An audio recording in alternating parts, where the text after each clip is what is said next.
What's up, cozy gamers? My time at Sandrock has been out for over a week now, and after 25 plus hours in the game, I think I'm ready to give y'all my opinions on it. I want to say first though that despite being 25 plus hours in, I still haven't seen all there is to do, which may actually come up as a point later in this video. In addition, I've never played my time at Portia, so forgive me if I act like some of the features and mechanics are new. They're new to me. Now, let's get into it. First, the good. My time at Sandrock is a big game. It's evident by what I mentioned a moment ago about not having scratched the surface after 25 plus hours, though I was streaming the game on Twitch and I do tend to get distracted. The town of Sandrock is huge with multiple levels, tunnels, secret chests to find, and tons of buildings of interest, such as the Commerce Guild, church, museum, research lab, and arcade spread all about. Add on top of that the surrounding areas in which you can explore, forage, and fight various creatures, and the map as a whole feels enormous. This can be a little overwhelming at first, but it gets easier once you get used to the game. Another cool thing is the ability to slow down in-game time from the options menu. If you feel the days are too long or too short, you can adjust it to your liking. I personally have it slowed down to 0.6 speed because I like to take my time with things. Great accessibility option in my opinion. Next, I was surprised by just how many characters there were in the game, and what you can do with them. There are so many colorful people living in Sandrock, all with their own unique personalities. I like most of them. I'm looking at you, Pen. And your arms are so Hey! But regardless of my opinions on them, I appreciate that there is a lot of variety. Not only can you get closer to them through talking and gifting items, but you can also play a fun little card game, which I'm terrible at, and even spar with select characters, which I'm also terrible at. On the topic of sparring, there's obviously combat in this game, and it's really fun. So far, I only have a sword and shield, but there are other weapons in the game, including a gun which I just acquired the recipe for. There's a targeting system when fighting in the wild, and another cool system in which you can break your enemy's shield after a certain amount of hits. Once you do so, they take increased damage for a short period of time. Of course, you too can take damage, but that's not a problem when you can jump and dodge roll. Another aspect I really like, actually maybe my favorite thing overall, is the mining in Sandrock. It is so cool, and I've never done mining like it in any other Life Sims game before. First off, the mines look more like an abandoned factory that experienced a cave-in.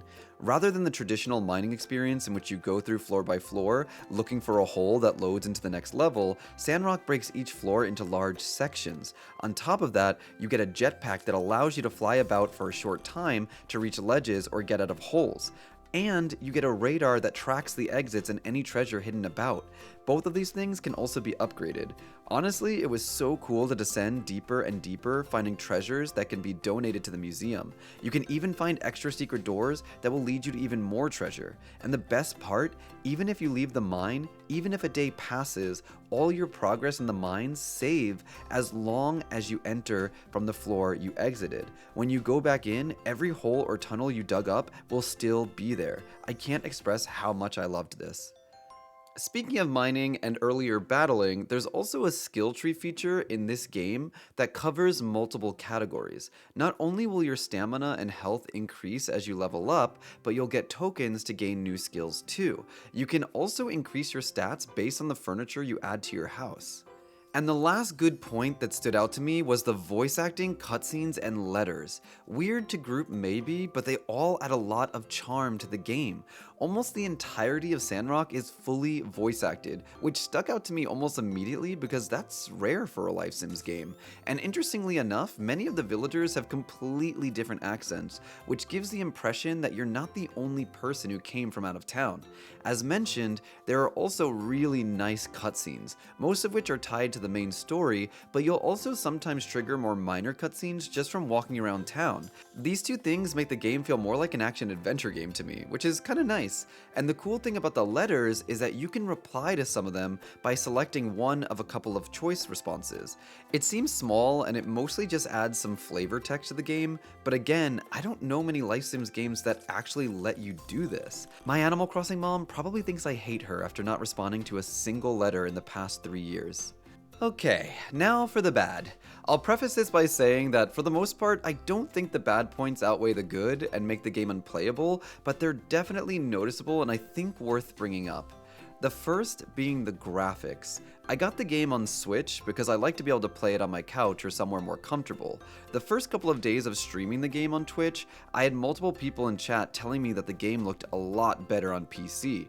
Now at the time, I didn't know just how much better the game looks on PC. Let me show you a comparison. Compared to the PC version, there are entire assets missing from the Switch port. Not only that, but the textures are just not great on Switch, and you'll notice a lot of the time that entire buildings disappear and pop back into place as you exit them or while you're walking around. Honestly, if I hadn't seen the PC version, I would have enjoyed the game in blissful ignorance.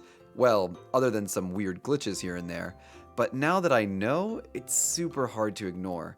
But I understand that it probably wasn't optimized for Switch. My next negative point kind of ties into the graphics, and that's the text used on certain signs.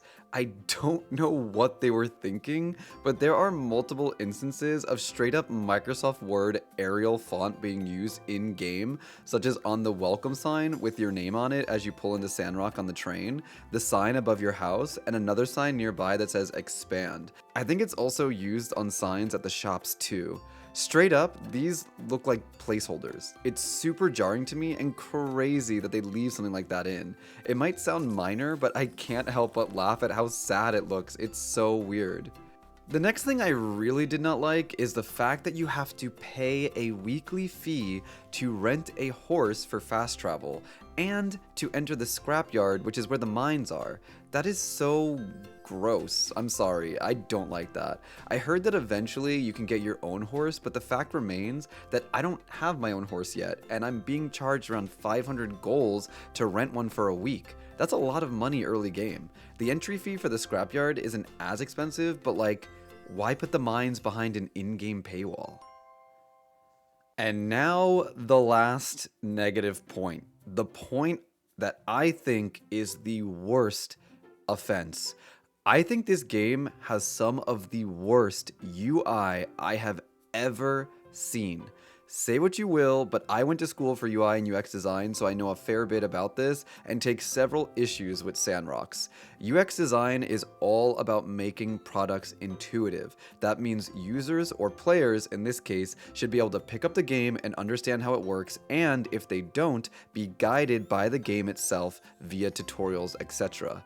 And keep in mind, not every player operates the same, so it's important to design things that will click easily with the majority. Having said that, there were menus and features that I did not know about or notice until hours into the game because of how poor the game's layout is. For example, initially I thought the storage boxes could only hold what was shown on one page, but in fact, there's an entire second page of box storage. There's a little icon for the R stick, but it only shows if you move the cursor over from your bag inventory to the storage box inventory. Not obvious at all. Another one is adding fuel to your machines. All you see is a plus sign, which as a Switch user makes me think I need to press the plus button. Compare this to adding water to the water tank, in which the action is highlighted in a big yellow box.